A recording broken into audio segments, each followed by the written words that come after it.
Notre thème aujourd'hui avec l'aide d'Allah Azza wa Jal est l'importance de la zakat. Comme vous le savez, la zakat c'est le troisième pilier de l'islam. Il s'agit ici d'une obligation religieuse qui a été citée à plusieurs reprises dans le Coran. Et notre prophète sallallahu alayhi wa sallam en a parlé également plus d'une fois. Il s'agit d'une obligation qui malheureusement a été délaissée par un grand nombre de musulmans, et je pèse mes mots. Les principales raisons à cela, on va les voir tout à l'heure, mais ce qui ressort souvent c'est quoi? C'est l'avarice, le fait que les gens ils ne veulent pas dépenser. Ils veulent quoi? Épargner, coffrer, économiser. Et également il y a une autre raison, al-jahl. Je suis désolé, ça pique. L'ignorance. Les gens ne savent pas comment calculer zakat. Sur quoi se calcule zakat? À qui donne-t-on zakat? Les gens ne connaissent pas aujourd'hui les conditions qui rendent obligatoire la zakat. Quand tu leur parles de nisab, quoi? Ce qui veut dire la quantité minimale imposable. On parle ici des 85 grammes d'or. Ou bien al-hawl al-hijri, l'année hijrienne. Tout ça, pour certains, c'est du chinois. Aujourd'hui, on ne va pas voir les détails de la zakat.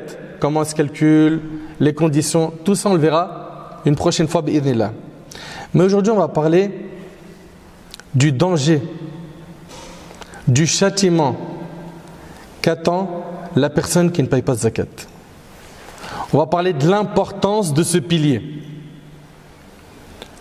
On va voir les textes du Coran et de la Sunna qui insistent sur quoi? Sur l'obligation de sortir la zakat. Je l'ai dit, je le répète, la zakat, c'est un pilier de l'islam. Mais ça veut dire quoi exactement la zakat? La zakat, dans son sens linguistique, c'est l'accroissement, l'augmentation. D'accord? L'accroissement, l'augmentation. Et ça a aussi le sens de purification. La zakat, lorsqu'elle est donnée, elle augmente les biens, elle ne les diminue pas. Et concernant le sens religieux de la zakat, il s'agit ici d'un droit obligatoire dans une quantité précise en faveur de bénéficiaires précis. Ils ont été cités dans Surat At-Tawbah. Ils sont au nombre de combien les bénéficiaires de la zakat? Allô? Levez la main. Ceux qui ont la réponse? Oui? Non, pas 7. Non. Non. 8, barakallahu fikou. Allahu Akbar. Allahu Akbar. Ça commence bien. Inna lillahi wa inna ilayhi raji'un. La hawla wa la quwwata illa billahi al-ali al-azim. Les bénéficiaires de la zakat, son nombre de 8, c'est cité dans le Coran. Tout ça, on le verra, Inch'Allah, comme je vous ai dit, dans une prochaine vidéo. Sachez, ahbab al-kiram, qu'il y a une différence entre le terme zakat et le terme sadaqa. C'est quoi la différence? Levez la main. Ouais? Zakat, c'est obligatoire. Zakat, c'est obligatoire. Et sadaqa? C'est de nous-mêmes. Alors, sadaqa, sachez que le terme sadaqa englobe ce qui est obligatoire et ce qui ne l'est pas. Donc dans la sadaqa, on inclut le sens de ce qui est obligatoire, d'accord? Et ce qui ne l'est pas, savoir quoi? Une aumône surrogatoire. Donc quand on dit sadaqa, c'est un terme général qui sert à désigner les aumônes obligatoires comme la zakat, mais aussi les aumônes surrogatoires. Vous suivez? Concernant la zakat, elle, c'est l'aumône obligatoire. Vous suivez? La zakat, c'est l'aumône obligatoire. Donc toute zakat est donc une sadaqa. Mais toute sadaqa n'est pas nécessairement une zakat. Je vous ai pas trop perdu? Comprenez juste que zakat, c'est l'obligatoire. Et quand on dit sadaqa, dedans on peut mettre l'obligatoire et le surrogatoire. Dans quoi? Dans les aumônes. C'est bon? La sadaqa, elle n'est pas liée à un moment précis. La zakat, elle est liée à un moment précis. La sadaqa, on peut la donner à un musulman comme à un non-musulman. La zakat, non. Tu peux la donner qu'à des musulmans. Ça, c'est la règle. D'accord?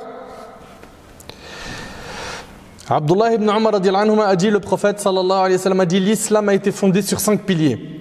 Le premier pilier, on sait tous, c'est l'attestation qu'il n'est de Dieu qu'Allah et que Muhammad est le messager d'Allah. Deuxième pilier, c'est la prière. Troisième pilier, l'acquittement de l'aumône légale, la zakat. Quatrième pilier, le pèlerinage à la Mecque. Et cinquième pilier, le jeûne du mois du Ramadan rapporté par Bukhari et Muslim. Quand est-ce qu'Allah tabaraka wa ta'ala a rendu obligatoire la zakat? Qui sait? Oui? Après l'Hégire. Tu peux être plus précis? Oui, parce qu'à Médine. Comment? À Médine. À Médine. Quand à peu près? Oui, après être arrivé. Après d'être arrivé. C'est pas assez précis. Oui? J'entends en an. 3 ans. 3 ans. 3 ans quoi? Après l'Hégire. Ok. Alors, il est rapporté de l'imam Shawkani et d'Ibn Khuzayma qu'elle a été rendue obligatoire, vous écoutez attentivement, avant l'Hégire, avant que le prophète arrive à Médine, donc à la Mecque. Ça, c'est une parmi les opinions. Vous suivez? La deuxième opinion dit que la zakat a été rendue obligatoire en l'an 2 de l'Hégire. Et c'est l'opinion de la majorité des savants, c'est ce que rapporte l'imam Nawawi rahimahullah. Et c'est ce qu'il faudra retenir. D'accord? En l'an 2 de l'Hégire. Et on a aussi l'opinion d'Ibn al-Athir rahimahullah qui dit que c'est au cours de la 9e année d'Al-Hijra. Ok? Et pour pouvoir en fait assembler toutes ces opinions, ben c'est pas difficile, les savants ils ont dit quoi? Ils ont dit qu'elle était obligatoire avant son émigration à Médine, mais sans qu'on ait beaucoup de détails, le nisab, les conditions, etc. D'accord? Et que après cela, lorsque le prophète sallam a émigré, et ben lorsqu'il arrivait à Médine, là il a eu quoi? Les détails de la zakat. Et certains autres détails sont apparus plus tard. Voilà comment les savants concilient ces opinions. La zakat est une obligation religieuse à l'unanimité des savants de l'islam et ne nie son obligation qu'à un kafir. Toute personne qui dit la zakat n'est pas obligatoire a nié ce qui est quoi? Ce qui est connu obligatoirement par tout le monde. Et c'est de la mécréance. D'accord? Vous avez déjà parcouru le Coran? Vous avez déjà lu wa aqimus salat wa atuz zakat, n'est-ce pas? Accomplissez la prière et acquittez-vous de la zakat. Et subhanallah, ce pilier a été négligé, délaissé par un grand nombre de musulmans. Alors que la zakat, c'est une purification de l'âme, une purification de l'argent. C'est un moyen d'adorer Allah tabaraka wa ta'ala. C'est un moyen de réconforter les nécessiteux. Par la zakat, on a quoi? Une paix sociale. Le prophète sallallahu alayhi wa sallam a mis en garde contre une maladie qui est quoi? Qui est grave, l'avarice. Notre prophète sallallahu alayhi wa sallam a mis en garde contre l'avarice, la cupidité. Vous avez déjà entendu parler de ces termes? La cupidité. C'est quoi la cupidité? En arabe, c'est ash-shuh. C'est le désir excessif du gain. Écoute bien mon petit frère. C'est le désir excessif du gain. Ça, c'est la cupidité. L'avarice, c'est une fois que je l'ai, je ne veux pas le dépenser. Vous comprenez? Donc il y en a un, c'est avant d'avoir l'argent, et un, c'est après l'avoir eu. La cupidité, c'est il me faut à tout prix de l'argent. Je veux de l'argent. Et il va tout faire pour avoir de l'argent. Il pense qu'à ça. Et après avoir eu de l'argent, il y en a qui sont quoi? Avares. Il arrive souvent malheureusement que l'avarice soit le fruit de la cupidité. Il ne veut pas donner. Il veut juste garder. Le prophète sallallahu alayhi wa sallam, dans un hadith rapporté par Abu Daoud selon Ibn Amr radiyallahu anhu an jami' as-sahaba, le prophète sallallahu alayhi wa sallam a dit: méfiez-vous de la cupidité, car la cupidité a fait périr ceux qui vous ont précédés. Elle les a en effet poussés à l'avarice, suite à quoi ils furent avares, elle les a poussés à rompre les liens. Suite à quoi, ils les rompirent. Elle les a poussés à la perversion, suite à quoi, ils devinrent pervers. L'argent. Tu as le droit de gagner de l'argent, tu as le droit même d'être riche. Mais n'en fais pas ton souci premier. Il est là le problème. Il se lève du matin au soir, il dort, il pense qu'au sou. L'islam ne t'interdit pas d'être commerçant, d'ouvrir un business, d'avoir plein de grands projets et de gagner de l'argent. Mais l'islam te met en garde contre hubb ad-dunya, cet amour excessif qu'on voit aujourd'hui de la dunya. Faut pas que la dunya elle pénètre ton cœur. Dans ton cœur, il doit y avoir que l'au-delà. Et la dunya elle est dans ta main. Elle tombe, c'est pas grave. Mais quand la dunya, elle n'est pas dans ta main, elle est dans ton cœur. Quand tu la perds, ça fait mal. Et notre religion, elle insiste énormément sur quoi?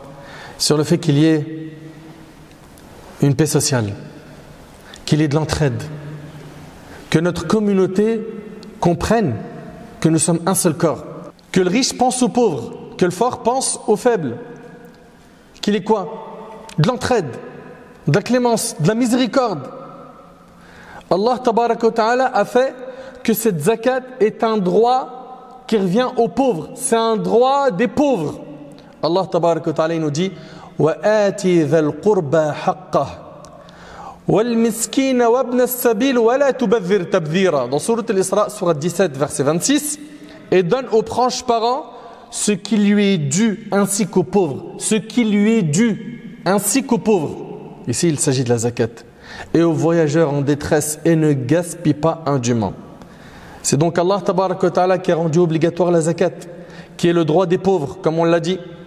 Les musulmans doivent s'en acquitter de bon cœur, en étant heureux. C'est pas, je me dis, oh là là, je vais devoir donner tout ça. Mais attention, supposons que quelqu'un doit donner 10 000 euros. À la base, il avait combien lui en argent? Allez, faites-moi le calcul vite. Les 10 000 euros ici, ils représentent quoi? 2,5%. On est d'accord ou pas?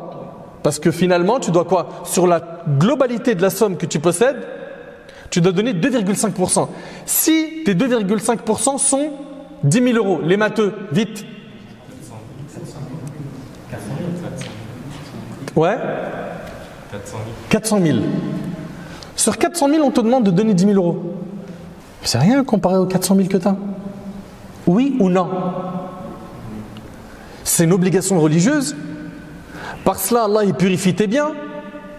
Par cela, on soutient les pauvres. On fait rentrer la joie dans le cœur de certains. Mais c'est subhanallah. Donc, Allah il barik fikum, gardez en tête que c'est pas grand chose qu'on doit donner comparé à quoi? À ce qu'on a épargné, à ce qu'on possède comme argent. Ce qu'on doit sortir comparé à ce qu'on a, c'est pas énorme. Mais les gens ils deviennent quoi? Avares. Ils veulent pas donner. Le prophète sallallahu alayhi wa sallam, dans le hadith de Mu'adh, radiallahu anhu, il rapporte, j'ai dit une fois, ô messager d'Allah, indique-moi une œuvre qui me fera entrer au paradis et qui m'éloignera du feu. Le prophète sallallahu alayhi wa sallam lui a dit, tu viens d'interroger sur une affaire énorme qui est pourtant aisée, pour qui Allah le Très-Haut l'a rendu aisée. Tu adores Allah sans rien lui associer. Tu accomplis la prière. Tu t'acquittes de l'aumône légale, la zakat. Et c'est rapporté par Tirmidhi. Ici, regardez, il lui a dit, indique-moi une œuvre qui me fera rentrer au paradis et qui m'éloigne du feu. 1. Tu adores Allah sans lui associer. Tu accomplis la prière. Tu payes la zakat. Ça, c'est dans une partie du hadith. Subhanallah. S'acquitter de la zakat est donc l'un des chemins qui mènent au paradis. Comment ne le serait-elle pas alors qu'elle fait partie des piliers très importants de cette religion? La zakat a été évoquée plusieurs fois dans le livre d'Allah. Et dans la sunna du prophète, nous avons plusieurs preuves qui mentionnent le mérite de l'aumône en général et la zakat en particulier. On lit souvent dans le Coran des versets qui incitent à faire l'aumône et qui en montrent sa valeur. Méditez avec moi sur ces quelques versets. Allah tabaraka wa ta'ala dans Sourate Al-Baqarah, Sourate 2, verset 261, il dit « مَثَلُ الَّذِينَ يُنْفِقُونَ أَمْوَالَهُمْ فِي سَبِيلِ اللَّهِ كَمَثَلِ حَبَّةٍ كَمَثَلِ حَبَّةٍ أَنْبَتَتْ 7 سَنَابِلَ فِي كُلِّ سُنْبُلَةٍ 100 حَبَّةٍ Wallahu yudha'ifu liman yasha wallahu wasi'un alim. Ceux qui dépensent leurs biens dans le sentier d'Allah ressemblent à un grain d'où naissent 7 épis, à 100 grains l'épi, car Allah multiplie la récompense à qui il veut et la grâce d'Allah est immense et il est omniscient. Allah tabaraka wa ta'ala dans Sourate Al-Baqarah, dans le verset 245, il dit Man dhal ladhi yuqridu Allah qardan hasana fayudha'ifahu lahu ad'afan kathira. Quiconque prête à Allah de bonne grâce, il le lui rendra multiplié plusieurs fois. La bonne action, on sait qu'elle est multipliée par 10, n'est-ce pas? Et elle peut être multipliée jusqu'à 700, voire plus. Quiconque prête à Allah de bonne grâce, il le lui rendra multiplié plusieurs fois. Donc on voit ici qu'Allah tabaraka wa ta'ala, il montre que celui qui donne, il gagne beaucoup. On voit les mérites de l'aumône ici. Si telle est la récompense de l'aumône non obligatoire, sachez que l'aumône obligatoire est encore plus aimé auprès d'Allah. Qui a un argument à ce sujet? Abou Bakr, je suis obligé de t'interroger. Réfléchis bien. Hein. On a dit ici, si telle est la récompense de l'aumône non obligatoire, sachez que l'aumône obligatoire est encore plus aimé auprès d'Allah. À la fin des 40 hadiths de Nawawi. Vers la fin. Merci, barakallahu fik. Je me disais quand même, c'est un cheikh. Vous le sous-estimez comme ça parce qu'il a une capuche. Barakallahu fik Abu Bakr. C'est une bonne réponse. D'après Abu Hurayra radiyallahu anhu, le prophète sallallahu alayhi wa sallam a dit, écoutez bien, qu'Allah tabaraka wa ta'ala a dit, c'est un hadith qudsi. Allah subhanahu wa ta'ala il a dit, mon serviteur ne s'approche pas de moi par une chose plus aimable à moi que ce que je lui ai imposé, rapporté par le Bukhari. La chose qu'Allah aime le plus, c'est l'œuvre obligatoire. Allah préfère l'œuvre obligatoire à quoi? À l'œuvre surrogatoire. D'accord? Ça ne veut pas dire par là qu'il ne faut pas faire d'œuvre surrogatoire, c'est-à-dire soude l'obligatoire et multiplie le surrogatoire. Vous comprenez? Et cela englobe toutes les adorations. Vous suivez? La zakat est donc plus aimée par Allah subhanahu wa ta'ala que l'aumône, la sadaqa. Vous comprenez ou pas? Ça va? Également, selon Abu Hurayra radiyallahu anhu, le prophète sallallahu alayhi wa sallam a dit jamais aumône n'a rien diminué d'une richesse rapportée par l'imam muslim. L'aumône, ne pense pas que ça diminue ton argent. Au contraire, ça multiplie. Quand tu fais des aumônes, ça ne diminue pas ton argent, il y a de la baraka. Allah tabaraka wa ta'ala, il te remplace ça. Subhanallah, toute personne qui a commercé avec Allah et qui a fait des sadaqat, il sait de quoi je parle. Tu donnes, Allah il te donne. Tu donnes, Allah il t'ouvre les portes. Et Allah tabaraka wa ta'ala, il nous a informé dans le Coran qu'il accorde sa miséricorde à ceux qui donnent la zakat. On a besoin de la miséricorde d'Allah, oui ou non? Mais c'est évident. Allah tabaraka wa ta'ala dans Sourate Al-A'raf, Sourate 7, verset 156 a dit wa rahmati wasi'at kulla shay' فَسَأَكْتُبُهَا لِلَّذِينَ يَتَّقُونَ وَيُؤْتُونَ الزَّكَاةَ وَالَّذِينَ هُمْ بِآيَاتِنَا يُؤْمِنُونَ. Et ma miséricorde embrasse toute chose. Je la prescrirai, donc sa miséricorde, je la prescrirai à ceux qui me craignent, acquittent la zakat et ont foi en nos signes. Et les bienfaits de la zakat sont nombreux. De manière générale, il faut qu'on s'habitue, nous, en tant que musulmans, à donner. À donner fi sabilillah. À ne pas attendre que le moment de la zakat pour sortir cet argent et le donner aux pauvres. Non. Bien évidemment, la zakat c'est une obligation que tu vas la donner, mais nous ce qu'on aimerait, c'est qu'on ait quoi? Une fréquence régulière dans les dons. Ce qui serait bien, c'est que chaque mois, tu te programmes à faire des sadaqat, selon tes moyens. Chaque mois, tu te dis, je vais donner quelque chose pour Allah. Et sache que plus tu donnes, plus tu reçois. Garde en tête qu'à chaque fois que vous donnez, vous êtes en train de augmenter les récompenses qui vous attendront, Inch'Allah, yawm al-qiyamah. Pour l'aumône, le prophète il a dit Dawu mardakum bis sadaqa. Soignez vos malades avec l'aumône. Il est possible qu'une personne de ta famille soit malade. Fais une aumône avec l'intention qu'Allah le guérit. Soignez vos malades avec l'aumône. Le hadith il est rapporté par Abu Daoud al-Tabarani al-Bayhaqi selon Al-Hasan. Vous comprenez? L'aumône. Jabir radiyallahu anhu il rapporte qu'un homme dit au messager d'Allah, vois-tu si l'homme s'acquitte de la zakat de ses biens? Le prophète sallallahu alayhi wa sallam a dit, celui qui s'acquitte de la zakat de ses biens, le mal qui y est lié s'éloignera de lui. Écoutez attentivement s'il vous plaît, le hadith il est rapporté par Tabarani. celui qui s'acquitte de la zakat de ses biens, le mal qui y est s'éloignera de lui, le mal qu'il y avait dans cet argent. Tel est le mérite du fait de donner pour Allah. Hélas, beaucoup de musulmans ont délaissé ce pilier. Ils ne le mettent plus en pratique. Certains, ils disent j'ai oublié. D'autres, c'est la négligence, la paresse, l'ignorance. Allah tabaraka wa ta'ala et son messager ont promis à celui qui délaisse la zakat une punition ici-bas avant l'au-delà.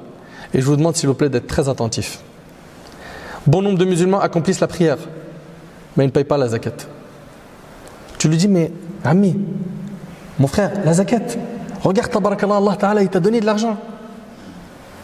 Il n'y a que 2,5% à donner sur tes biens, hein, avec les conditions de la zakat. Et t'entends quoi? Oh, moi après Ramadan, là, tu sais, à la fin de Ramadan, j'ai donné. Tu es en train de confondre zakat el-fitr avec zakat el-mal. Non, mais de toute façon, quand je suis parti au bled, j'ai donné à ma soeur. Ma soeur, je lui ai donné 200 €. Mais tu as fait un calcul? La zakat, ça se calcule, c'est pas au pif. Et on voit, subhanallah, que c'est fait au pif. C'est pas sérieux. Il s'agit d'un pilier de l'islam. Ce n'est pas normal. Moi, je trouve hyper désolant qu'un grand nombre de musulmans, ils ne savent pas la calculer. Sans compter le commerçant, il ne sait pas la calculer. Celui qui a des animaux. Certains, on connaît au bled, ils ont des animaux. Lui, il a plein de moutons. Lui, il a des vaches. L'autre, il a des chameaux. Il n'y a pas de zakat dessus. Ah bon? Mais bien sûr qu'il y a zakat. Il y a le nisab des chameaux, le nisab des vaches, le nisab des moutons, la zakat sur la culture, 5 wasaq. Ils ignorent tout ça. Quand on leur dit ça, on leur parle chinois. Alors, moi je veux bien entendre, mashallah, un tel, il est cadre, un tel, travaille dans une grosse boîte, un tel, il est ingénieur, un tel, il est médecin. Ça me fait super plaisir. Mais quand j'entends que ces mêmes personnes, ils ne savent même pas calculer zakat, je me dis, mais qu'est-ce qui se passe? Ce n'est pas normal. Je suis désolé, c'est pas normal. Bon nombre de musulmans accomplissent la prière, mais ils ne payent pas la zakat. Et il y en a qui accomplissent le hajj et la umrah, mais ils ne s'acquittent pas de la zakat. Et il y en a d'autres, qu'Allah les guide, ni salat, ni zakat, ni rien. Allah tabaraka wa ta'ala, il nous dit dans Surat al-Muddathir, écoutez bien, illa ashab al-yamin fi jannatin yatasa'alun 'anil mujrimin ma salakakum fi saqar qalu lam naku min al-musallin wa lam naku nut'imu al-miskin. Sauf les gens de la droite, les élus, dans des jardins, ils s'interrogent au sujet des criminels. Qu'est-ce qui vous a acheminé à Saqar? Comment ça se fait que vous êtes dans ce châtiment? Qu'est-ce qu'ils vont répondre? Ils diront, nous n'étions pas de ceux qui faisaient la salat. Et nous ne nourrissions pas le pauvre. Alors, ici à votre avis, c'est quoi nourrir le pauvre? C'est en faisant des aumônes ou en payant la zakat? Tout à l'heure on a dit que l'aumône, la sadaqa, elle n'est pas obligatoire. D'accord? C'est la zakat qui l'est. L'imam al-Razi et d'autres parmi les grands savants du tafsir, ils disent qu'il s'agit ici de la zakat. Allah tabaraka wa ta'ala dit dans Surat al-Ma'un, fawailun lil musallin alladhina hum an salatihim sahun alladhina hum yura'un wa yamna'una al-ma'un. Ça veut dire quoi ça exactement? Malheur donc à ceux qui prient tout en négligeant, c'est-à-dire en retardant leur prière. Ils font sortir la prière du temps normal. Dhuhr, il se termine à 4h09, tranquille. Moi, je prie Dhuhr à 5h. Grand péché. Il y a un fleuve en enfer qui est réservé à ce type de personnes. Ah, vous croyez, j'en parlais une fois avec des gens et ils étaient en train de débattre entre eux. Ils disaient, oh, faut arrêter de dire que c'est haram de sortir la prière de son temps. C'est juste que tu n'as pas fait la chose la plus complète. Après, un autre, il a dit, faut pas dire haram, hein, ça va aussi. Hein. C'est juste que le plus complet, c'est de faire la prière à l'heure. Je fais sortir une prière de son temps, c'est des grands péchés. Sauf bien sûr, si quelqu'un il dort, il a réglé son réveil, il l'a pas entendu, voilà, il l'a pas fait exprès. Ok? Ou bien quoi? Quelqu'un qui a oublié. Il a oublié. D'accord? Le prophète sallallahu alayhi wa sallam dit, Laysa fi an-nawmi tafrit, innama at-tafrit fi al-yaqadha. Il n'y a pas de négligence dans le sommeil. La négligence, elle est quand on est en état d'éveil. Donc faites attention, Allah yabarik fikum. Allah Azza wa Jalla, il nous dit ici, malheur donc à ceux qui prient tout en négligeant, en retardant leur salat, qui sont pleins d'ostentation et refusent l'ustensile. Ibn al-Jawzi, rahimahullah, dans Zad al-Masir, dans l'explication de ce verset, il dit qu'il y a 6 avis concernant c'est quoi al-ma'oun. Et il cite que parmi les opinions, Ali ibn Abi Talib, radiyallahu anhu, vous le connaissez, ce compagnon Ali, radiyallahu ta'ala anhu, il a dit que refuser l'ustensile, c'est refuser la zakat. C'est refuser la zakat.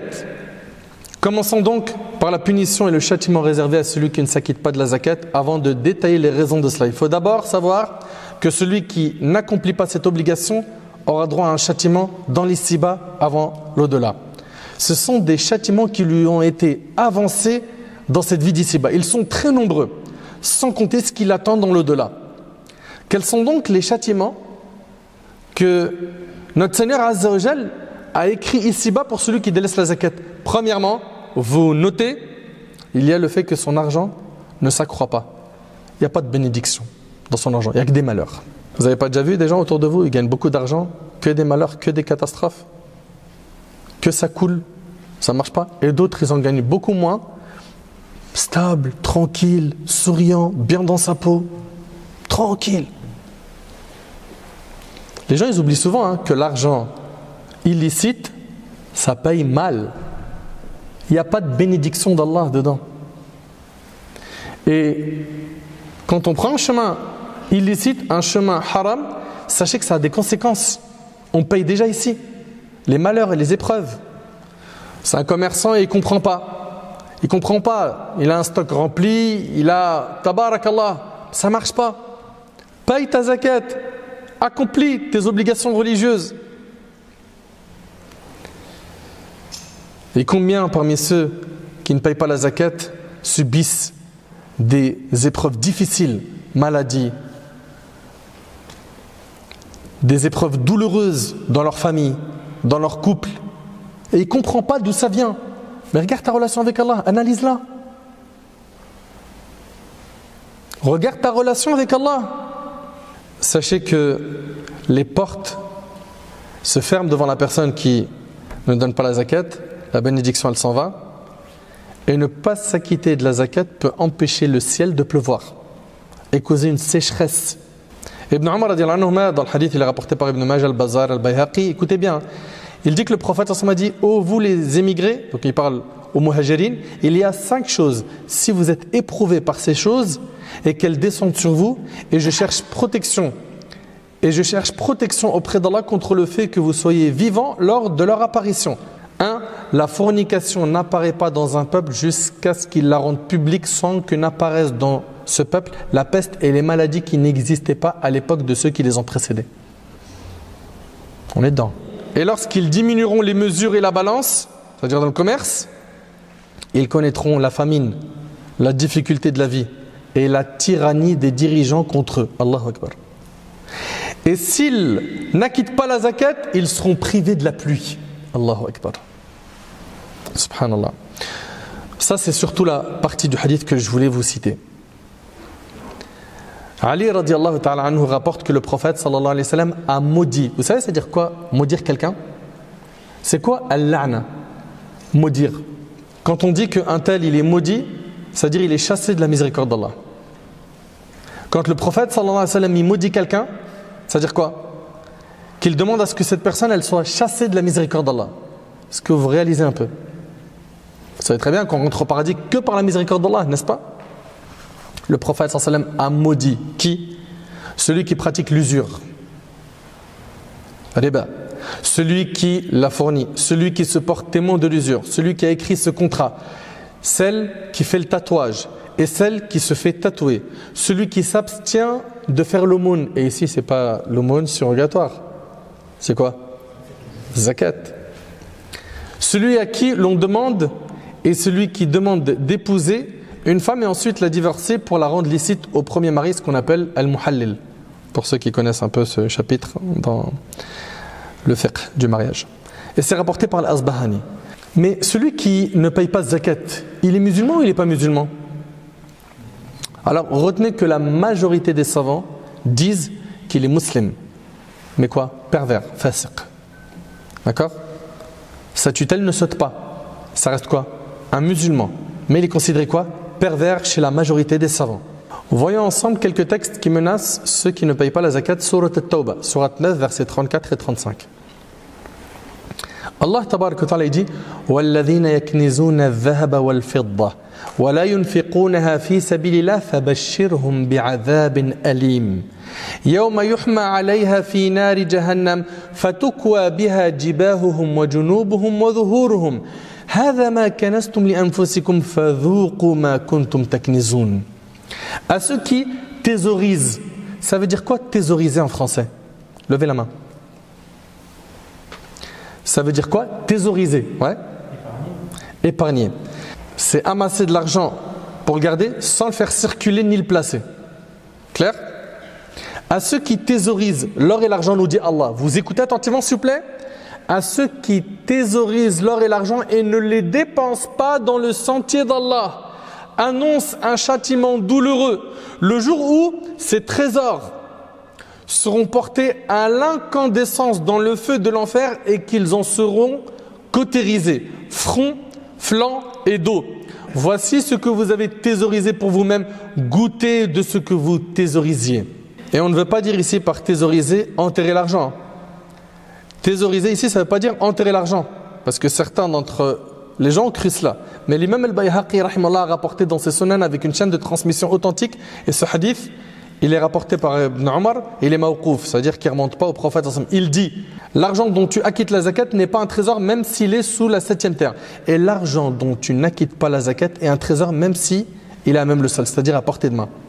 Subhanallah, on a des gens autour de nous qui ne ressentent pas du tout la douleur de ceux qui souffrent. Ils ne ressentent pas qu'autour de nous, il y a des gens qui sont dans le besoin, qui ont besoin d'argent, qui ont besoin qu'une main leur soit tendue. Et beaucoup de ces gens-là, qui ont beaucoup d'argent et qui n'aident plus, ont le cœur qui a durci. Le cœur qui a quoi? Durci. Sache toi, qui néglige la zakat et qui a beaucoup d'argent aujourd'hui, sache que demain, tout ça, ça peut disparaître. Tu l'as aujourd'hui, mais rien ne te garantit de garder ces biens pour tout le temps. Allah tabaraka wa ta'ala peut très bien t'enlever cette richesse et la donner aux pauvres à qui tu refusais de lui donner. Allah tabaraka wa ta'ala dit dans sourate Al-Imran قُلِ اللَّهُمَّ مَالِكَ الْمُلْكِ تُؤْتِي الْمُلْكَ مَنْ تَشَاءُ وَتَنْزِعُ الْمُلْكَ مِمَّنْ تَشَاءُ وَتُعِزُّ مَنْ تَشَاءُ وَتُذِلُّ مَنْ تَشَاءُ بِيَدِكَ الْخَيْرُ إِنَّكَ عَلَى كُلِّ شَيْءٍ قَدِيرٌ. Dis ô Allah, maître de l'autorité absolue, tu donnes l'autorité à qui tu veux et tu arraches l'autorité à qui tu veux, tu donnes la puissance à qui tu veux et tu humilies qui tu veux. Le bien est en ta main et tu es omnipotent. Est-ce que ça fait partie de l'islam, de nos valeurs, de voir des gens souffrir et on ne leur donne pas? Non. Il y a des gens parfois, vous savez, qui prient avec nous dans la même mosquée. Parfois on est dans le même rang. Et tellement on est devenu égoïste, on pense qu'à nous, on ne sait même pas qu'un tel qu'à ma droite, il n'arrive pas à finir son mois. Que financièrement c'est une catastrophe pour lui. Qu'il ne mange pas à sa faim. Qu'il est lourdement endetté. Pourquoi? Parce qu'on ne va plus vers l'autre. On n'apprend pas à connaître nos frères. On se voit dans la mosquée, on prie, on assiste à un ders et chacun rentre chez lui. La miséricorde. Allah tabaraka wa ta'ala dit Inna rahmatallahi qaribun minal muhsinin. La miséricorde d'Allah est proche des bienfaisants. Et selon Abdullah ibn Amr radiyallahu anhu an jami' as-sahaba, le prophète a dit ceux qui sont miséricordieux, Allah sera miséricordieux envers eux. Soyez miséricordieux envers les habitants de la terre, celui qui est dans le ciel sera miséricordieux envers vous. Rapporté par Abu Daoud et d'autres. Et selon Jarir, radiyallahu anhu, le prophète a dit et celui qui ne fait pas preuve de miséricorde, Allah ne lui fait pas miséricorde. Rapporté par le Bukhari. Ô vous qui thésaurisez, ô vous qui comptez votre argent et qui épargnez sans rien donner aux pauvres, gardez en tête que vous êtes en train de désobéir à Allah subhanahu wa ta'ala, que c'est très grave. Et puis, ces personnes-là, vous savez, qui gardent pour eux et qui ne donnent pas et qui ont pris cette habitude. Mais réfléchissez un petit peu. En réalité, ce qui nous appartient, c'est ce qu'on a donné pour Allah. Et ce que nous gardons, ce qu'on économise, ce qu'on épargne, ça ne t'appartient pas en vrai. Tu meurs, ça appartient à qui? Aux héritiers. Ça se trouve, ils vont se faire la guerre pour ton argent. Et ça, le prophète sallam, il nous mentionne cela dans un hadith. Hadith rapporté par le Bukhari sur l'Ibn Mas'ud. Écoutez attentivement ce hadith. Le prophète sallam, il dit: lequel de vous préfère l'argent de son héritier à son propre argent? Qui préfère l'argent de son héritier à son propre argent? Il dit: ô messager d'Allah, il n'est pas un seul parmi nous qui ne préfère son propre argent. Il dit, alayhi salatu wassalam, son argent est ce qu'il a avancé. Ton argent, ce qui t'appartient à toi, c'est ce que tu as dépensé. Ça y est, ça t'attend de l'autre côté, Inch'Allah, après la mort. Et l'argent de son héritier est celui qu'il a remis à plus tard pour le dépenser. Rapporté par le Bukhari. En réalité, ce que tu possèdes, c'est ce que tu as dépensé. Et ce que tu as épargné, il suffit que tu meurs, tu ne le possèdes plus.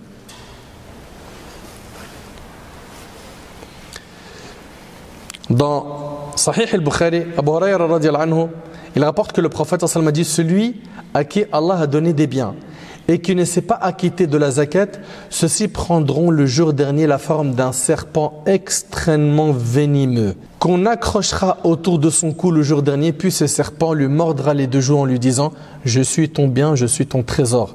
Puis le prophète sallallahu alayhi wa sallam récita le verset où Allah tabaraka wa ta'ala il dit que ceux qui gardent avec avarice ce qu'Allah leur donne par sa grâce ne comptent point cela comme bon pour eux. Au contraire, c'est mauvais pour eux. Au jour de la résurrection, on leur attachera autour du cou ce qu'ils ont gardé avec avarice. Je répète le hadith: celui à qui Allah a donné des biens et qui ne s'est pas acquitté de la zakat, ceux-ci prendront le jour dernier, le jour du jugement, la forme d'un serpent extrêmement venimeux qu'on accrochera autour de son cou le jour dernier. Puis ce serpent lui mordra les deux joues en disant: je suis ton bien, je suis ton trésor. C'est ça que vous voulez? Vous voulez ça le jour du jugement? Et selon Abu Hurayra radiyallahu anhu, le hadith il est rapporté par Bukhari et Muslim, le prophète sallallahu alayhi wa sallam a dit: chaque fois que celui qui possède de l'or et de l'argent n'en acquitte pas l'aumône qui se doit, c'est-à-dire il ne paye pas la zakat dessus, on lui en fabrique le jour du jugement des plaques de feu. Des plaques de feu qu'on chauffe encore plus au feu de l'enfer. On lui brûle avec son côté, son front et son dos.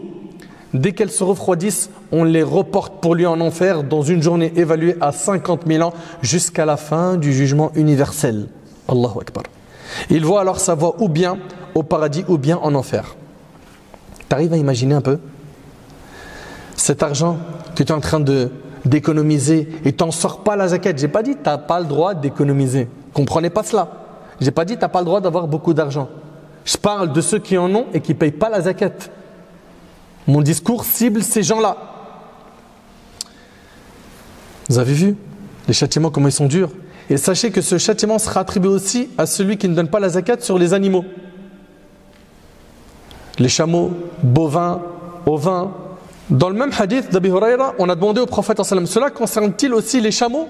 Il dit: chaque fois qu'un propriétaire de chameau ne s'acquitte pas de leurs droits, écoutez bien, on l'étend sur le sol sur un plateau désertique le jour du jugement et on laisse tous ces chameaux, y compris les plus jeunes, le piétiner de leurs sabots après les avoir engraissés au maximum. Allahu Akbar. Après les avoir engraissés au maximum. Inna lillahi wa inna ilayhi raji'un. Il y en a qui ne savent pas qu'à partir de 5 chameaux, ça y est, il a le nisab. C'est-à-dire quoi? C'est-à-dire il doit quoi? Payer une zakat. Tout ça on le détaillera Inch'Allah quand on vous décortiquera les conditions de zakat. Subhanallah, les gens ils sont négligents. Le prophète sallam dans le hadith d'Anas ibn Malik, il est rapporté par At-Tabarani, il a dit: celui qui ne s'acquitte pas de sa zakat, le jour du jugement il ira en enfer. Subhanallah. Ne pensez pas que ces promesses de châtiment sont dédiées uniquement à qui? Aux hommes. La femme également elle est concernée. Si la femme réunit les conditions de zakat, elle aussi elle doit la sortir cette zakat. Est-ce qu'elle doit sortir aussi sur l'or qu'elle porte, etc.? L'or qu'elle n'utilise pas pour du commerce, chez la majorité des savants, ce n'est pas le cas. C'est pas obligatoire. Mais ça on le traitera, vous inquiétez pas, dans la prochaine vidéo qu'on fera sur zakat, Inch'Allah. Abu Bakr radiyallahu anhu, vous le connaissez? Il a déclaré la guerre à celui qui ne donne pas la zakat. Et il a dit sa fameuse parole après la mort du prophète, quand beaucoup de gens se sont abstenus de donner la zakat, il a dit: par Allah, je combattrai sûrement tous ceux qui font une différence entre la prière et l'aumône légale. Vous entendez? Et il a dit aussi: par Allah, s'ils refusent de me donner un bout de corde qu'ils donnaient au messager d'Allah, je les combattrai à cause de cela. Rapidement, quelles sont les causes du délaissement de la zakat? Première cause, l'amour de l'argent. On aime tellement l'argent, on ne veut pas sortir d'argent de notre compte. On ne veut pas. Allah tabarak wa ta'ala dit Innal insana li rabbihi lakanud wa innahu ala dhalika la shahid wa innahu li hubbil khayri la shadid. L'homme est certes ingrat envers son Seigneur et pourtant il est certes témoin de tout cela et pour l'amour des richesses il est certes ardent. Wa ta'kuluna at-turatha aklan lamma wa tuhibbuna al-mala hubban jamma. Allah ta'ala il nous dit dans Sourate Al-Fajr qui dévorait l'héritage avec une avidité vorace et aimait les richesses d'un amour sans borne. Regardez ce qu'Allah dit dans le Coran. Vous aimez les richesses d'un amour sans borne. Innal insana khuliqa halu'a idha massahu ash-sharru jazua wa idha massahu al-khayru manu'a. Surat Al-Ma'arij, Allah Ta'ala dit oui, l'homme a été créé instable. Quand le malheur le touche, il est abattu et quand le bonheur le touche, il est grand refuseur. Quand Allah lui donne de l'argent, il refuse de donner. Allah Ta'ala dit également prenez garde, vraiment l'homme devient rebelle dès qu'il estime qu'il peut se suffire à lui-même. À cause de quoi? De sa richesse. Beaucoup de gens oublient leur passé. Ils deviennent des rebelles. L'argent les rend aveugles. Qu'Allah nous en préserve. Sache que ce ne sont que tes bonnes œuvres qui te seront utiles yawm al-qiyamah. Utilise cet argent pour faire le bien. L'argent, retenez une chose, c'est pas un objectif, c'est un moyen. Retenez ce point s'il vous plaît. Pour le musulman, l'argent, c'est pas un objectif, c'est un moyen de survivre, un moyen de faire le bien. Nous, notre objectif, c'est pas l'argent, notre objectif, c'est le Jannah. Allahumma ja'alna min ahli al-Jannah. Il y a beaucoup de gens, leur fortune ne leur a servi à rien. Tabbat yada abi lahabin wa tab ma aghna anhu maluhu wa ma kasab. Que périssent les deux mains d'Abu Lahab et que lui-même périsse sa fortune ne lui a servi à rien, ni ce qu'il a acquis. Allah Ta'ala dit wa amma man utiya kitabahu bi shimalihi fayaqul ya laytani lam uta kitabiya wa lam adri ma hisabiya ya laytaha kanat al-qadiya ma aghna anni maliya. Allahu akbar. Quant à celui à qui on aura remis le livre en sa main gauche, c'est l'échec, il s'est loupé. Parce que si tu l'as de la main droite, c'est bon pour toi, c'est le paradis. De la main gauche, catastrophe. Quant à celui à qui on aura remis le livre en sa main gauche, il dira « Hélas pour moi, j'aurais souhaité qu'on ne m'ait pas remis mon livre et ne pas avoir connu mon compte. Hélas, comme j'aurais souhaité que ma première mort soit la définitive. Ma fortune ne m'a servi à rien. » Il n'a pas utilisé son argent pour faire le bien. Subhanallah. Ces gens-là qui ne payent pas la zakat, qui ne donnent pas aux pauvres, qui n'aident pas les gens dans le besoin. Remettez-vous en question. Remettez-vous en question. Qaroun, il avait beaucoup d'argent, oui ou non? Énormément. Son peuple lui a dit « Ne te réjouis point, car Allah n'aime pas les arrogants et cherche à travers ce qu'Allah t'a donné la demeure dernière. » Cherche à travers ce qu'Allah t'a donné la demeure dernière. Et n'oublie pas ta part dans cette vie. Et sois bienfaisant comme Allah a été bienfaisant vers toi. Et ne recherche pas la corruption sur terre, car Allah n'aime pas les corrupteurs. Il dit, c'est par une science que je possède que ceci m'est venu. Ça là, c'est grâce à moi. Il y a des gens comme ça, qui pour eux, c'est mon intelligence, c'est grâce à mes compétences que j'ai eu ceci et cela. Allah tabarak wa ta'ala nous dit dans Sourate Az-Zumar, فَإِذَا مَسَّ الْإِنسَانَ ضُرٌّ دعانا ثم إذا خولناه نعمة منا قال إنما أوتيته على علم بل هي فتنة ولكن أكثرهم لا يعلمون. Et quand un malheur touche l'homme, il nous invoque. Dès qu'il y a un malheur qui le touche, Ya Rab, Ya Allah. Quand ensuite nous lui accordons une faveur de notre part, il dit je ne la dois qu'à ma science. C'est une épreuve plutôt, mais la plupart d'entre eux ne savent pas. Pharaon s'était enorgueilli de par son royaume et ses richesses, n'est-ce pas? وَنَادَ فِرْعَوْنُ فِي قَوْمِهِ قَالَ يَا قَوْمِ أَلَيْسَ لِي مُلْكُ مِصْرَ وَهَذِهِ الْأَنْهَارُ تَجْرِي مِنْ تَحْتِي أَفَلَا تُبْصِرُونَ. Qu'est-ce qu'il a dit? Et Pharaon fait une proclamation à son peuple et dit ô mon peuple, le royaume de Misr, de l'Égypte, ne m'appartient-il pas? Ainsi que ces canaux qui coulent à mes pieds, n'observez-vous donc pas? Jusqu'à ce qu'Allah le noya, comme vous le savez dans son histoire. Abu Dharr radiyallahu anhu rapporte: je me dirigeais vers le prophète qui se trouvait à l'ombre de la Kaaba. Lorsqu'il me vit, il me dit ils sont perdants par le Seigneur de la Kaaba. Je répondis, je sacrifierai pour toi mon père et ma mère. Je répondis, je sacrifierai pour toi mon père et ma mère. Qui sont ces perdants? Il me répondit, sallallahu alayhi wa sallam, les plus fortunés, à moins qu'ils ne dépensent leur argent par-ci et par-là en aumône, mais ils sont quand même très rares. Mais ils sont quand même très rares, rapportés par Muslim. Vous entendez ce qu'il dit le prophète sallallahu alayhi wa sallam? Il a dit, ils sont perdants par le Seigneur de la Kaaba, il jure. Et Abu Dharr, le compagnon, il lui dit, qui? Il a dit, les plus fortunés, les plus riches, à moins qu'ils ne dépensent leur argent par-ci et par-là en aumône. C'est-à-dire, ils font des aumônes. Et à la fin du hadith, il nous dit, mais ils sont quand même très rares. Ils sont rares ceux-là. Rares ceux qui deviennent riches et qui dépensent. Ils font le bien. Malheureusement, ce qu'on voit aujourd'hui énormément, c'est quoi? Plus il a, plus il coffre, plus il devient avare.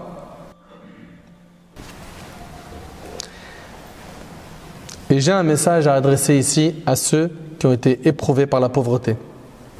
Soyez patients. Soyez patients. Car ce qui vous attend si vous faites preuve de piété est grand. Selon Abu Hurayra radhiyallahu anhu, le prophète a dit, les pauvres entreront au paradis 500 ans avant les riches. Rapporté par Tirmidhi. Les pauvres entrent d'abord. Après cela, les riches. Ça ne veut pas dire qu'ils occuperont les plus hauts degrés. Mais c'est au niveau de quoi? De qui va rentrer avant qui? N'oubliez pas que le riche, lui, il aura deux questions sur son argent. Comment il l'a gagné et dans quoi il l'a dépensé, n'est-ce pas? On revient à dire que première raison qui a fait que les gens aujourd'hui ne payent pas de zakat, c'est un, c'est quoi on a dit? L'amour de l'argent. Deux, l'ignorance des règles de la zakat. L'ignorance des règles de la zakat. Il ne sait pas ça dire quoi nisab, il ne sait pas ça dire quoi haoul, il ne sait pas comment ça se calcule. Il ne connaît pas les conditions de la zakat, il ne sait pas à qui la donner, il pose tout le temps les mêmes questions les gens. Est-ce que je peux la donner à ma mère?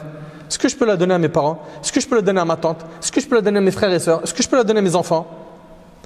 Est-ce que ma zakat, je peux la donner à un non-musulman? Est-ce que la zakat, je peux la donner à la mosquée? Est-ce que je peux la donner pour la construction d'une école arabe? Mais apprenez! Apprenez ces règles. Et également parmi les causes qui font que les gens ne sortent pas zakat, c'est quoi? C'est l'insouciance. C'est ouais, c'est vrai, c'est obligatoire et tout, mais tranquille. Tranquille. Tu sais que toutes les années où tu n'as pas sorti ta zakat, tu devras sortir la zakat pour ces années-là. Mais comment? Je ne me souviens plus. D'abbarra, c'est que tu devras faire une estimation de ce que tu avais gagné comme argent, ce que tu as réussi à épargner, et tu devras sortir la zakat sur la totalité de cette somme. C'est une dette que tu as envers ton Seigneur. Non mais je ne savais pas. Tu ne peux pas ignorer ça. Je suis désolé. Vous savez depuis que vous êtes petit que c'est un pilier de l'islam, n'est-ce pas? Et quand on ne sait pas, qu'est-ce qu'on fait? On demande aux gens de science, n'est-ce pas? Demandez aux gens du rappel, les gens de science, si vous ne le savez pas. Voilà, Ahbabil Kiram, en résumé, ce que j'avais à vous dire concernant quoi? La zakat. Apprenez donc les règles, barakallahu fikum, et la religion, elle est facile. Elle est facile. Le prophète sallallahu alayhi wa sallam a dit, la religion est aisance et facilité. Le prophète sallallahu alayhi wa sallam, il le dit. C'est juste nous, on voit ça comme un sac de nœuds pour certains sujets de notre religion. Pourquoi? Parce qu'on n'a pas étudié. Apprends, tu verras que c'est facile. Et le prophète sallallahu alayhi wa sallam a dit, j'ai été envoyé avec la religion pure. Pure, c'est-à-dire quoi? Loin de tout shirk et facile, rapporté par l'imam Ahmed. La zakat est une minime somme d'argent que tu donnes de bon cœur, de ce que tu possèdes, pour qu'Allah tabaraka wa ta'ala te bénisse, te récompense. Je demande à Allah tabaraka wa ta'ala de nous faciliter, de bien l'adorer. Je demande à Allah azza wa jal de nous enseigner ce que nous ignorons. Vous avez ma promesse que bientôt, Inch'Allah, j'en ferai une vidéo pour décortiquer ce sujet, Inch'Allah, avec détail.